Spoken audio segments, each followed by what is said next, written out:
अगला है moment of inertia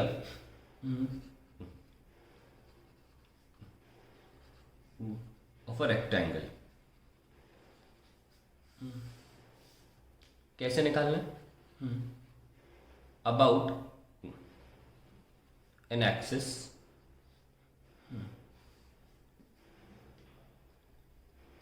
parallel to its shorter side. Okay, so हमारा ये आता है, ये हमारा रेक्टेंगल है, इसकी लॉन्गर साइड ये है और उसकी शॉर्टर साइड ये है, और ये हमारा एक्सिस है जिसके अबाउट हम घुमा रहे हैं। तो पहला काम क्या है? पहला काम है step number 1, select a differential element.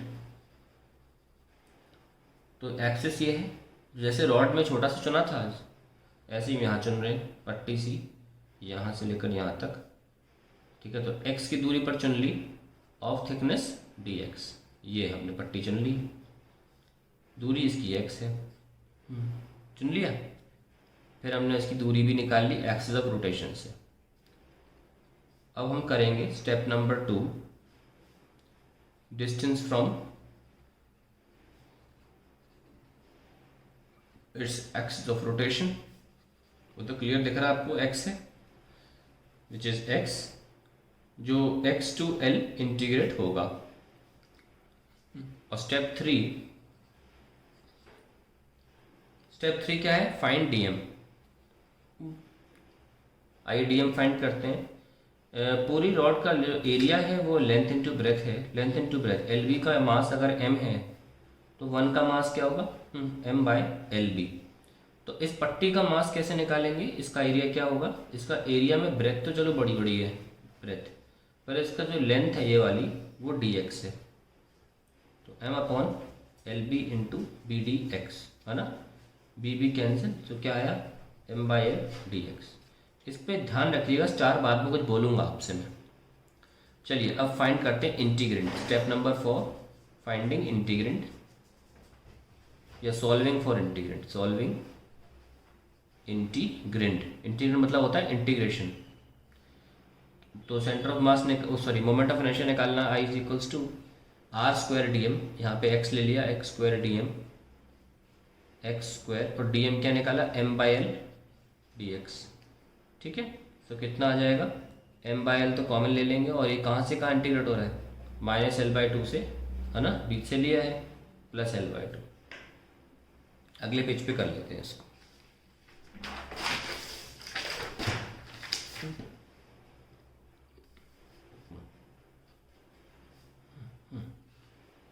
X square D m, where we are doing it m by l dx minus l by two से plus l by, so moment of inertia आएगा m by l। So we have m by l, this is x cube by 3 minus l by two से plus l by two, which is m by l, 3l हो जाएगा, l by two का cube minus l by to का cube, ये आ गया m by 3l, this is l cube by 8 plus l cube by 8, so we have m 3l into l cube by 4, so we have ml square by 12। यहाँ पे हम अब आपके सामने बहुत इंपॉर्टेंट बात लाने जा रहे हैं। हमने देखा कि जब रॉड थी उसका अबाउट दिस एक्सिस भी यही आया था, जिसकी लेंथ l थी, ml square by 12, और हमने जब इसको कन्वर्ट किया रेक्टेंगल में तो भी आंसर चेंज नहीं हुआ है, तो भी आंसर आया वही है, ml स्क्वायर बाई 12। इसका सारा का सारा जो पहेली है वो आपके डीएम में छुपा हुआ है। ध्यान रखना, डीएम में जब हमने इसमें डीएम निकाला था तो भी m by L D x आया था, जब हमने इसमें डीएम निकाला तो भी m by L D x आया था। इसीलिए दोनों का मोमेंट ऑफ इनर्शिया सेम आएगा, और आगे बहुत से ऐसे डेरिवेशन आने वाले हैं जहाँ डीएम सेम आएगा। अब दूसरी बात समझा दूं मैं आपको मोमेंट ऑफ इनर्शिया का एक्सप्रेशन नहीं बदलता अगर आप सिर्फ मास बदल दें और आप उसी फैशन में बॉडी को बढ़ाते चले जाएं। आपने कुछ नहीं किया है, बहुत सारी रॉड्स को जमा कर दिया है उसी दिशा में, यस और नो। आपने सिर्फ मास इंक्रीज किया है। अबाउट एन एक्सिस मास बिल्कुल सिमेट्री से इंक्रीज हुआ है, इस एक्सिस के इधर और इधर बराबरी से इंक्रीज हुआ है, इसीलिए मोमेंट ऑफ इनर्शिया सेम आएगा। इसलिए जब बॉडी को आप बढ़ाएंगे उसके साइज में, उसके एक्सप्रेशन का कोई चेंजेस नहीं होता। और हम इस बात को, इस एप्लीकेशन को बार बार रिविजिट करेंगे जैसे जैसे आगे बढ़ेंगे। हम इसको आगे बढ़ाते हैं। हम रेक्टेंगल पे ही हैं। Moment of inertia of rectangle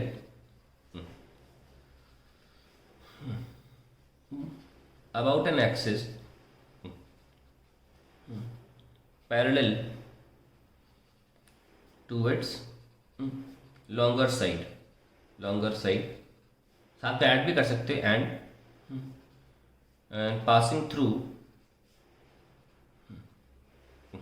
centre of मास। क्योंकि अभी हम बीच वाले एक्सिस की बात कर रहे हैं ना, तो हमारा ये बी पार्ट हुआ एक तरह से रेक्टेंगल के केस में। तो हमारा एक्सिस कौन होगा? जो लंबी साइड के पैरेलल होगा, ये वाला, ठीक है। तो ये हम पट्टी ले लेते हैं, डिफरेंशियल एलिमेंट, इसकी दूरी हम ले लेते हैं y, क्योंकि ये ऊपर नीचे तो y लेना सही रहेगा, थोड़ा दिखने में अच्छा लगेगा। तो let's solve for it. Differential element ले लिया। Step number 1, select a differential element, okay. और step number 2, find d m. ध्यान रखें ये लेंथ हमने एल ली थी और ये हमने ब्रेथ डी ली थी, ठीक है। ये अगर 0,0 है तो ये हो जाएगा प्लस b/2 और ये हो जाएगा माइनस का b/2। डी एम कैसे निकालें? एल इंटू बी का मास तो m है, ठीक है। तो इस 1 का मास क्या होगा? m/lb। तो पट्टी का कैसे लिखोगे? लेंथ तो ये है ना l, इंटू ब्रेथ कितनी है? dy। तो m/lb into ld y, l cancel, so m/b into dy। तो हमने निकाल लिया फाइंड डी एम कितना आया? m/b dy। हम स्टेप नंबर 3 लिख के सॉल्व द इंटीग्रेंड कर सकते हैं। Solve the integrand, let's solve it. X square, sorry y लिया है, वाई स्क्वायर एक्सिस से दूरी इंटू डी एम। कहाँ से कहाँ? माइनस b/2 से प्लस b/2। ये पट्टियाँ ऐसे बढ़ रही हैं, माइनस b/2 से plus b/2। So we have Y square D M क्या है? m/b dy माइनस b/2 से plus b/2। And finally we have m/b बाहर ले लीजिए और अंदर आ जाएगा y³/3 माइनस b/2 से plus b/2, which is m/b।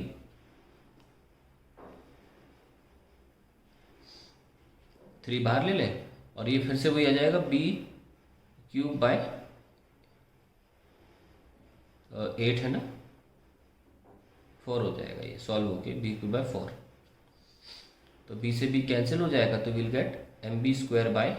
तो आना तो वही था, कोई फर्क तो हो नहीं जाएगा एक तरह से, एक्सप्रेशन तो वही आएगा। So in case of rectangle we so that अगर हम ये वाला एक्सिस देखें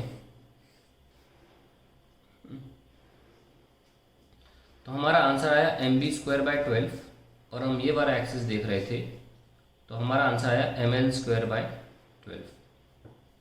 अगर किसी को रटने में प्रॉब्लम हो रही है, उनको कंफ्यूज हो रहे हो कि कब बी लगाना कब ए लगाना एल लगाना है, तो बेटा 10th क्लास में नहीं है, आपको समझना है, रटना नहीं है। हर चीज़ रटी नहीं जाती। फिर भी बता देता हूँ आपकी सहूलियत के लिए कि जब आपका एक्सिस लंबी लाइन को काट रहा हूँ ना, इसी आपने किसको काटा? अभी आपने लंबी लाइन को काटा, तो लंबी ही लेंथ ले लेना। जब एक्सिस जिस छोटी लाइन को काट रहा हो तो छोटी लेंथ ले लेना। तो आपका एक्सिस जब लेंथ एल को काट रहा हो तो आप ml²/12 ले लें। जब आपका एक्सिस ब्रेथ को काट रहा हो तो आप mb²/12 ले लें, कोई फर्क नहीं पड़ता, ठीक है। जैसी जो लाइन काट रहा है उसी को फॉर्मूले में डाल लो, याद है। अब देखिए बढ़िया सी बात करता हूँ कि हमने अभी तक ये वाला निकाला, ये वाला एक्सिस नहीं निकाला। इसको हम परपेंडिकुलर एक्सिस से निकाल सकते हैं। एक ये एक्सिस और ये ये वाला z एक्सिस, तो मान लीजिए y है, ये x है और ये z। तो हमको पता है परपेंडिकुलर एक्सिस थ्योरम क्या बोलता है। परपेंडिकुलर एक्सिस थ्योरम ये बोलता है कि जो एक्सिस सरफेस के परपेंडिकुलर है और सेंटर से गुजर रहा है और तीनों कॉन्करेंट होने चाहिए, I Z is sum of the two. ठीक है, तो हम सम जानते हैं, ये वाला और ये वाला जानते हैं कितना, एक्स वाला कितना जो छोटी लट्टू काट रहा है mb²/12, ये ml²/12। तो सिंपली क्या आएगा आंसर, ये आ गया, दैट्स इट। ठीक है, आप चाहें तो कॉमन भी ले सकते हैं m/12 and then you can l² + b²। अब बहुत इंपॉर्टेंट केस सामने आते हैं, जैसे कि अगले पेज पे ले लेते हैं। इसको डायग्राम ठीक से बना देंगे तो क्लियर हो जाएगा घूम कैसे रही है रोड। तो हमारी जो रेक्टेंगुलर प्लेट है वो इस तरीके से घूम रही है ऐसे। इसका हमने निकाला है इनर्शिया। वो जो पहले निकाले थे वो ये वाले थे, ये Ix था और ये वाला जो था वो Iy था, है ना। इसको लिटा दिया प्लेट को मैंने। अब ये वाला हमने जो निकाला है, this is Ix + Iy which was m/12 l² + b²। Now if I make it into a square, if rectangle is a square, तो ऐसे में क्या होगा, लेंथ और ब्रेथ बराबर हो जाएंगी and we can write inertia, moment of inertia about this axis which we are calling z। It will be m/12 l² + l² is equals to m/6 l²। Very very important. तो square का आपको मिल गया, कैसे निकलता है diagram बना लो। Okay, ये आपको स्क्वायर का मिल गया। ठीक है, अब मैंने आपको जो कॉन्सेप्ट बताया था ना, आप स्क्वायर का क्यूब कर लो। चलो यहाँ पे आप स्क्वायर की जगह पर आप क्यूब बना लो। बना लिए, ये आते हैं एग्जाम में क्वेश्चन और बच्चे पे सोचते हैं कैसे निकाला जाए। निकालना नहीं पड़ता, आपने क्यूब ले लिया। 3D बॉडी, ये 2D बॉडी थी, 3D बॉडी में आ गए। लेकिन आफ्टर ऑल बहुत सारे स्क्वायर जमा करोगे तो ही तो क्यूब बनेगा। तो इसकी वजह से सिर्फ ऐसे एक इमारत बनाने से मोमेंट ऑफ इनर्शिया नहीं बदल जाता। आपका एक्सिस के अबाउट अभी भी मास उस तरीके से डिस्ट्रीब्यूटेड है। तो आप अगर इसको मोटा कर दोगे, बड़ा बढ़ा के, इससे इसका एक्सप्रेशन नहीं बढ़ेगा, सिर्फ अंदर मास बढ़ेगा। तो क्यूब का भी हमने कोई 3 डायमेंशनल मोमेंट ऑफ इनर्शिया नहीं निकाला, फिर भी हम क्यूब का बता सकते हैं। आप क्यूब का आ जाएगा ml²/6, जिसमें सारी साइड लेंथ जो होंगी वो ऑब्वियसली l होंगी। तो आपको l तक तो बढ़ाना पड़ेगा, क्या समझ लो। तो क्यूब का भी क्या आ गया, ml²/6। दूसरी बात, अगर आप क्यूब भी नहीं करते, आप क्यूबॉइड बनाते हो तो भी ml²/6 आएगा। ऐसा नहीं कह रहा कि आप सिर्फ क्यूब ही बनाओ, आप क्यूबॉइड बना के भी छोड़ दोगे तो भी आपका आंसर ml²/6 आएगा अबाउट दिस एक्सिस। ये सब लो, तो प्लीज ध्यान रखें इस बात का। अभी आगे बढ़ते हैं।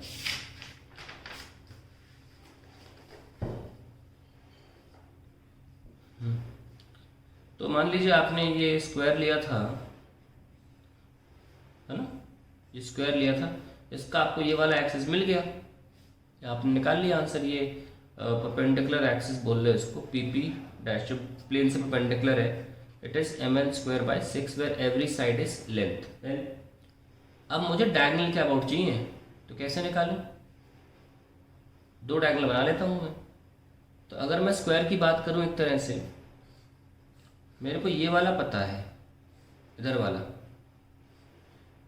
पर मुझे डायगोनल का निकालना है। ओके, ये डायगोनल है और एक डायगोनल, ये 2 डायगोनल है। हम देख सकते हैं कि इस डायग्राम में भी देख सकते हैं कि स्क्वायर के डायगोनल्स आपस में 90 डिग्री पर होते हैं और एक 90 डिग्री की एक्सिस ही हो गई। तो हम इन तीनों में परपेंडिकुलर एक्सिस थ्योरम लगा सकते हैं। तो IPP' will be equal to the 2 diagonals, I diagonal plus एक और I diagonal. IPP' is equal to 2 times of I diagonal. तो मिल गया हमको I diagonal which is IPP'/2। कितना आया, वापस ml²/12 आ गया ये तो, है ना। That is how you use perpendicular axis theorem, parallel axis theorem to solve all this.